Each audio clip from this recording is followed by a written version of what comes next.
And this guy, Albert Pike, who was a Freemasonic god in America in the 1800s, Sovereign Grand Commander, Mother Supreme Council of the World, and all this stuff. They love their titles, these people.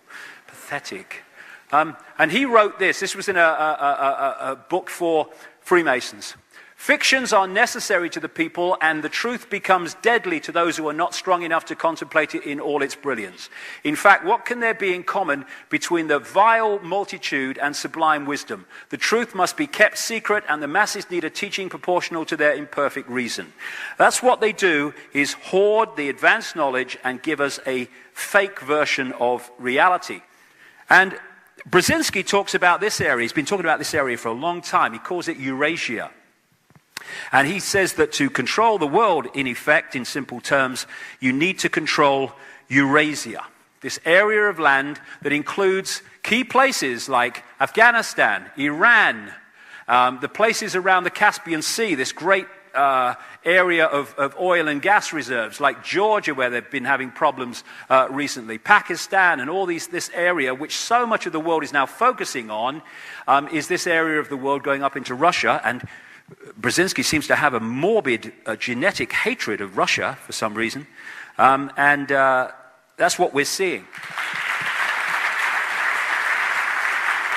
Because there are plans to use Israel and use the Jewish people in Israel to manifest a massive conflict which will lead to a third world war, which is what these guys are after.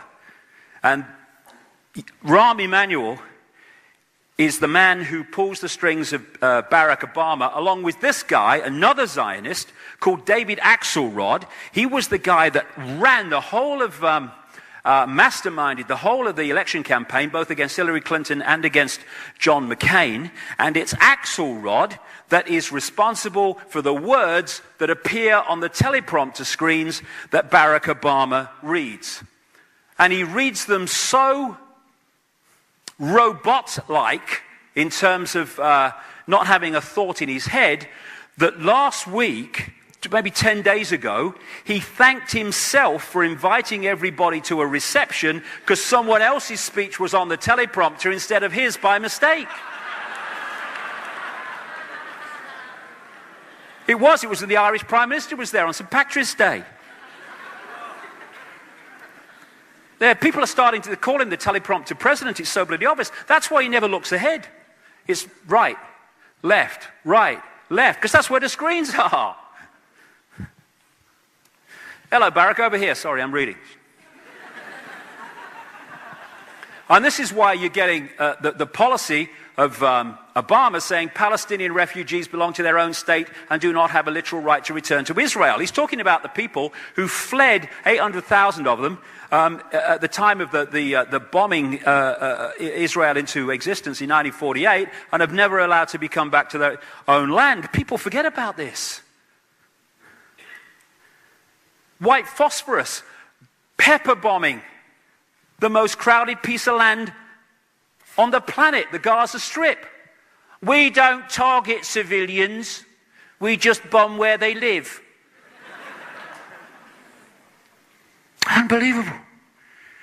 We're just protecting ourselves. No, it's a slaughter.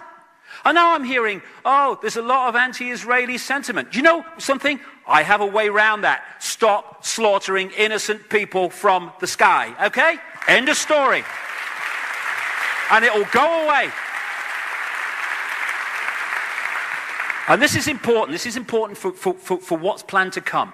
We now have a situation in Israel where the extreme of the extreme has taken the reins of power.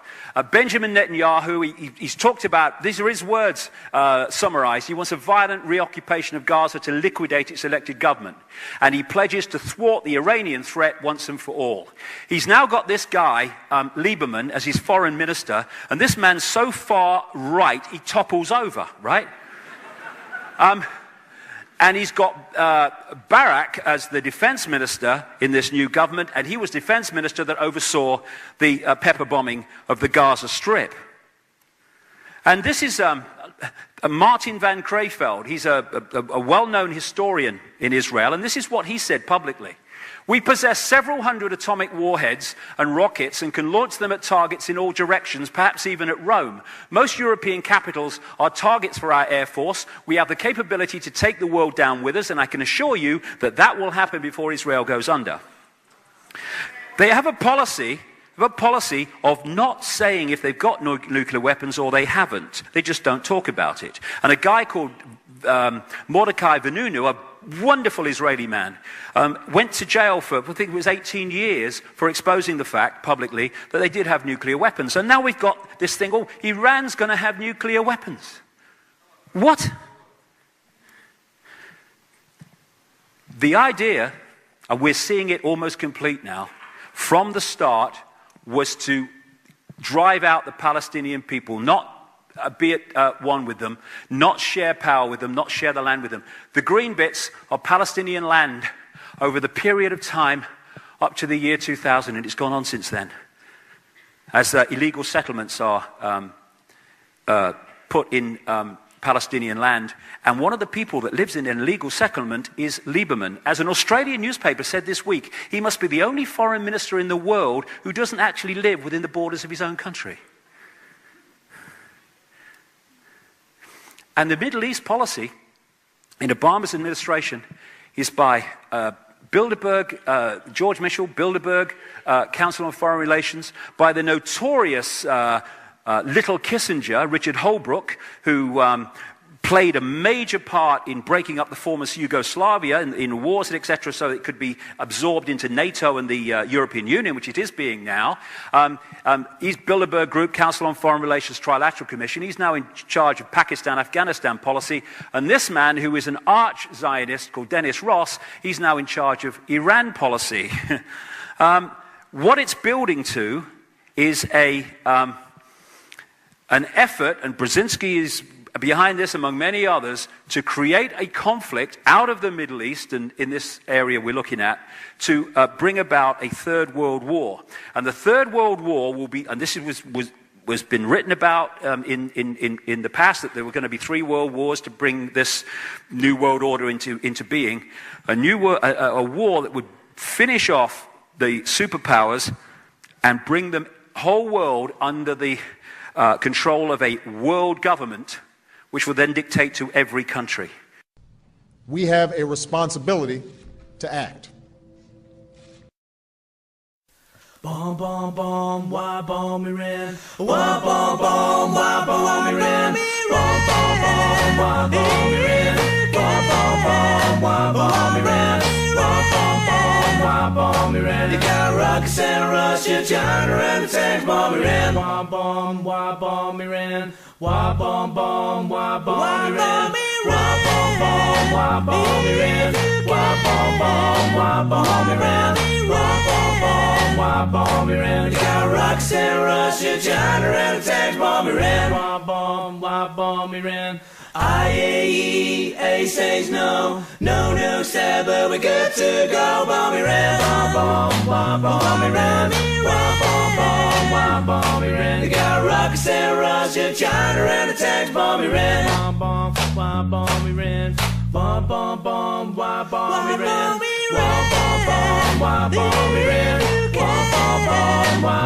Iran. Bomb Iran. They got rockets and Russia, China, and the tanks bomb Iran. Why bomb Iran? Netanyahu says it's all for you. Bomb Iran. Bomb Iran. Bomb Iran. They got rockets and Russia, China, and the tanks bomb Iran. Bomb Iran. World War III. Albert Pike says it's meant to be. Bomb Iran. Bomb Iran. Bomb Iran. They got rockets and Russia, China, and the tanks bomb Iran. Bomb Iran. They got rockets and Russia, China, and the tanks bomb Iran. Bomb Iran.